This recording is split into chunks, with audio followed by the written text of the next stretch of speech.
Kooyong. Thank you, Deputy Speaker. I rise to amplify the concerns of Kooyong constituents about the government's failure to protect our marine environment and endangered species. Yesterday, in the most cynical of ploys, the government slammed through an outrageously bad piece of legislation to protect the Tasmanian salmon farming industry. The industry is an animal welfare nightmare, but it has been given a personal carve-out by the Prime Minister. The only transparency here is the PM's transparent attempt to save Labor seats in Tasmania.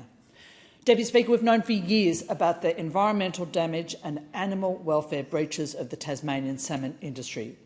Salmon farms cause harmful algal blooms which suffocate fish.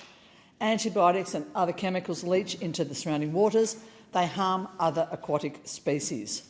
On multiple occasions, including one this year, overstocking or bacterial infections in salmon farms in the Macquarie Harbour have caused the death of millions of fish.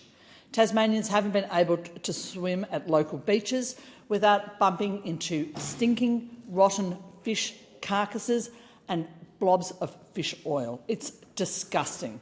No salmon company meets RSPCA standards. Tasmanian waters are home to several critically endangered species, including the mudgeon skate, which has only one home in the wild. That ancient species has outlasted the dinosaurs, but it's not going to outlast Anthony Albanese. 3 foreign-owned businesses control the Tasmanian salmon industry. The entire industry makes up less than 1% of Tasmanian jobs. 7 in 10 Tasmanians want it gone. The Minister for the Environment promised zero extinctions under this government. She has been sidelined by a Prime Minister hell-bent on shoring up his electoral chances in a marginal electorate.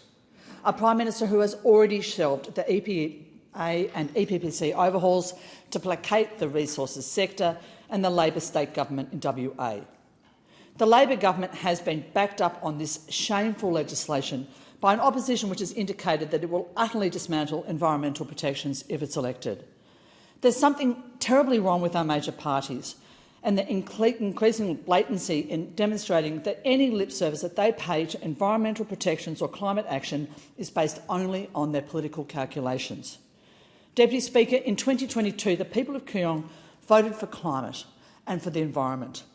In 2025, they are seeing that our only hope for effective action on the environment and on climate is through a parliament in which the major parties have to answer to communities like ours on the issues which matter to us.